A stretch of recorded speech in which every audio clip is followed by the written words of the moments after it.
అత్త కోడళ్ళ మధ్య అనుబంధం ఎలా ఉంటుంది? సురేఖ్ గారితో మీకున్న అనుబంధం గురించి చెప్తారా?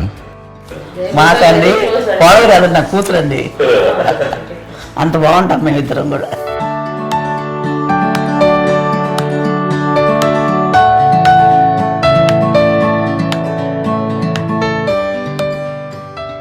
మీది ఒక అందమైన ఉమ్మడి కుటుంబం, అందరూ కలిసి ఉంటారు. ఇంత ఆనందంగా ఉండడానికి కారణం ఏంటి? దీనికి పునాది ఎవరే వేశారు?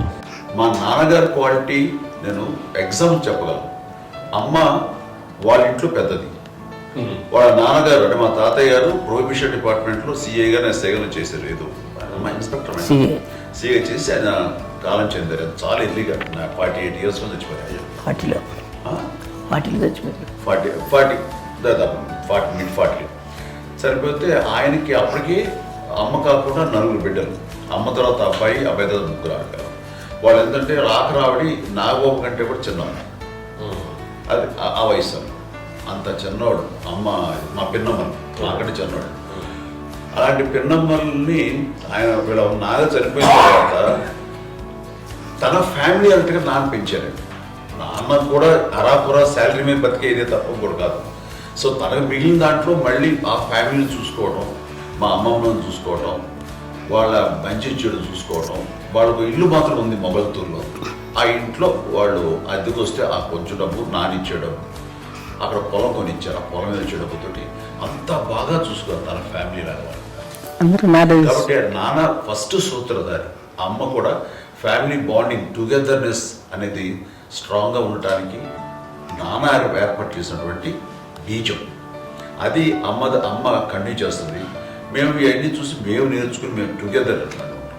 అందునే we are very rich in terms of emotional bonding.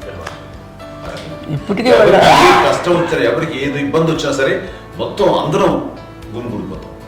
ఏ లెవెల్గా వెళ్ళిపోయి మోర్ సపోర్ట్ చేస్తాం. అంటే వీ డోంట్ ఎక్స్పెక్ట్ ఇంకా అంతమంది చేయకూడదు. ఎస్, ఒకరినొకరు భరోసా. అది మా ఫ్యామిలీ మేము వెరీ స్ట్రాంగ్ అని చెప్పాలి. పెద్దవాడు కాబట్టి అవకాశం నాకు వచ్చింది కాబట్టి అమ్మ ఇది ఎప్పుడు ఎవరు కొన్ని విషయాలు నాగబాబు సపోర్ట్గా ఉంటాడు. నాగబాబు ఉండి వాడు ఉంటాడు భరోసా. అలాగే ఆడపిల్లలు. మీ అందరిలోనూ అమ్మని ఎవరు ఎక్కువ జాగ్రత్తగా చూసుకుంటారు? మేము కూడా గమనించలేని సున్నితమైనటువంటి విషయం, తండ్రి విషయం కానీ, అమ్మ మూడు కానీ, అన్నయ్య ఎంత క్యారియర్ ఎంత బిజీ ఉన్నా ఒక అమ్మాయి ఉంటుంది. అలాగే చాలా చిన్న చిన్న విషయాలు కూడా చాలా మెడికల్ ఇంట్రెస్ట్. అన్నయ్య ఉన్నాడు, అన్నయ్య దగ్గర ఉన్న అమ్మ అంటే ఇంకా ఎక్కువ రిలాక్స్ అయ్యాను. అన్న దగ్గరికి వచ్చి మేము అందరం చాలా కంఫర్ట్ అయిపోయాం. ఎప్పుడు ఎవరు కొన్ని విషయాలు నాగబాబు మా సపోర్ట్గా ఉంటాడు. నాగబాబు ఉండి వాడు ఉంటాడు భరోసా. అలాగే ఆడపిల్లలు ఇట్లా ఒకరినొకరు కాంప్లిమెంటింగ్ టు ఈచ్ అదర్ అండి. అవి ఒక్కరు కాదండి. అది వాళ్ళు అమ్మే చూపించే ప్రేమగా నేను చెప్పగలను. కానీ బట్ దీని అందులో సూత్రధారి నాన్న తర్వాత అది అమ్మ మెయింటైన్ చేస్తుంది. ఇప్పుడు అమ్మ నా ఇంట్లో ఉంది అంటే మనవాళ్ళు వస్తారు, మనరాళ్ళు వస్తారు, ఆడబిడ్డలు వస్తారు, వెలుబిడ్డలు వస్తారు. ఇల్లు ఎప్పుడు అమ్మ. అది మేమందరం ఆచరిస్తుంటాం పండగలకి, పబ్బాలకి.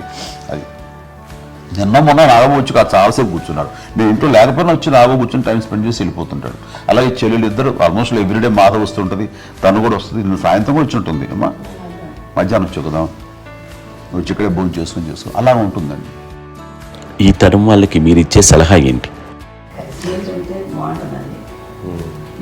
పిల్లలు తల్లి కలిసి అక్కడేళ్ళ తమ్ముడు అందరూ కలిసిపోయి అన్నీ అంతా సంసారం నిలబడుతుంది. లేకపోతే ఏముందండి ఇక్కడ వెళ్ళిపోతారు, విడిపోతే ఎక్కడే పడవాలి అంటే ప్రేమలు ఇప్పుడు లేవండి, తగ్గిపోయాయి. మెకానికల్ చాలా మటుకు ఏదో ఇంకా వాళ్ళ పనులు చేసుకోవడం ఏదో జరిగిపోతూ ఉంది అనుకోండి. అంత ప్రేమలు ఎక్కడ లేవండి ఇప్పుడు ఈరోజు. అంటే ఒకప్పుడు ఒకరికి ఇంకొకరు భరోసాగా ఉండేవాళ్ళు. అంటే అందరూ కలిసి సపోర్ట్గా ఇది చేయడం. పెద్దనాన్నగారి పిల్లలు కూడా ఆయన చూసేవారు. మా నాన్నగారు అన్నయ్య గారు వాళ్ళ బిడ్డలు కూడా ఇక్కడే ఉన్నారు. వాళ్ళు కూడా అమ్మాయి, వాళ్ళ ఆడపిల్లలు కూడా అమ్మాయి. చూడండి నాన్న ఎట్లయితే తన చెల్లెలు చూసుకున్నారో అట్లే నాన్న తరపు అమ్మగారి పిల్లలు వాళ్ళు చనిపోయారు. చెల్లి గారు వాళ్ళ బిడ్డలకి పెళ్లిళ్ళు, పేరెంటాలు అన్నీ చేసింది అమ్మాయి. అమ్మ అలా చేసింది కాబట్టి అది మాకు మార్గదర్శకం ఉంది. ఇప్పటికీ వాళ్ళు కొంచెం ఒక మాదిరి పరిస్థితి ఉంటే వాళ్ళకి ఇల్లు కూడా పెట్టడం కానీ వాళ్ళకి తగిన సహాయం ఉంటే కనుక ఎవ్రీ మంత్ మా పెదనాన్న గారి అమ్మాయి ఆడు అప్పుడు 70 వాళ్ళకి ఎవ్రీ మంత్ మా ఇంటి నుంచి ఓ మొత్తం వెళ్ళిపోతాం 10,000-15,000 మా అబ్బాయి మైస్తాను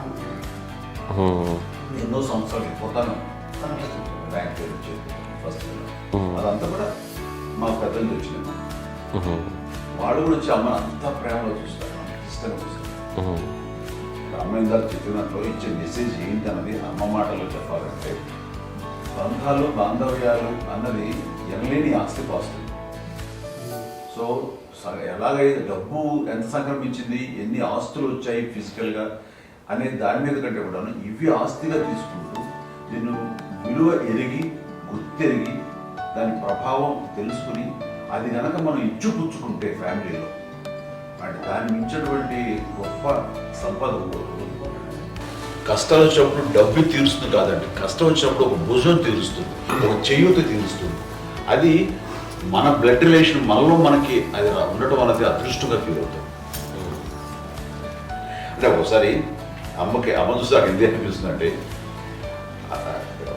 అది ఎవరి ద్వారా సంక్రమించడానికి తన ఆ చెట్టు కొమ్మలమే కాబట్టి ఆ చెట్టుకే మనం ఆపాదించాలి.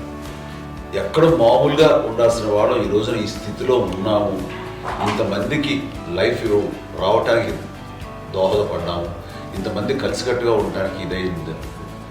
అమ్మని చూస్తుంటే నాకు ఎవరు చూస్తుందంటే అబ్బా ఇలాంటి జన్మం మనకి ఎవరికైనా ఉంటుందా, ఇంతమంది మనుషుల చేత కొలవబడేవాడు, ఆరాధింపబడేవాడు, అభిమానించబడేవాడు, ఇంతమంది నా వంశమా నా సంపద అని అమ్మ ఫీల్ అంత గొప్ప ఫీలింగ్ ఎవరికి ఉంటుంది. మా చెల్లెలు కూడా వస్తే నేను అనుకోవట్లేదు, సూర్య కూడా ఉంటుందని నేను అనుకోవట్లేదు. అలాంటి గొప్పగా ఇది అండ్ ఆ రకంగా షీఈ్ వెరీ చాలా గొప్ప జన్మ. అమ్మకి చిన్న మానసికంగా చిన్న ఏదో ఒక డిప్రెషన్ అది వచ్చింది. ఏదో నాన్న గుర్తుకొచ్చో, నాన్న లేరనో, లేకపోతే వాళ్ళ అమ్మగారు కూడా అదే టైం చనిపోయారనో, తన దగ్గర ఉంటారు ఏదో ఉన్నప్పుడు మేము అందరం సపోర్ట్గా ఉండి మా కొన్నాళ్ళు నా దగ్గర ఉందిగా అని చెప్పేసి అప్పట్లో అమ్మ వేరేగా ఉంది. ఉన్నప్పుడు ఒకటే మాట, అమ్మ నీలాంటి గర్భం అంటే అంజనమదే గర్భం అని బయట ఎన్నోసార్లు నా ఫ్రెండ్స్ కానివ్వండి, బయట కానివ్వండి, కొన్ని సందర్భాల్లో మీటింగ్లో కానివ్వండి, స్పీచెస్లో కానీ అన్నవాళ్ళు ఎంతోమంది అన్నారు. వాళ్ళ మాట అంటే రీజన్ తెలుసా నీకు? కోటాల్లో ఎంతమంది తల్లులకు నీకు వచ్చిన అదృష్టం, నీకు లభించినటువంటి గౌరవం ఎవరు లభిస్తున్నావు? బిడ్డలు ఎంతో మంది చేత కొనియాడబడుతున్నారు, ఎంతో మందికి సహాయపడుతూ ఆ రకంగా వాళ్ళందరి యొక్క ఆశీస్సులు పొందుతున్నారు.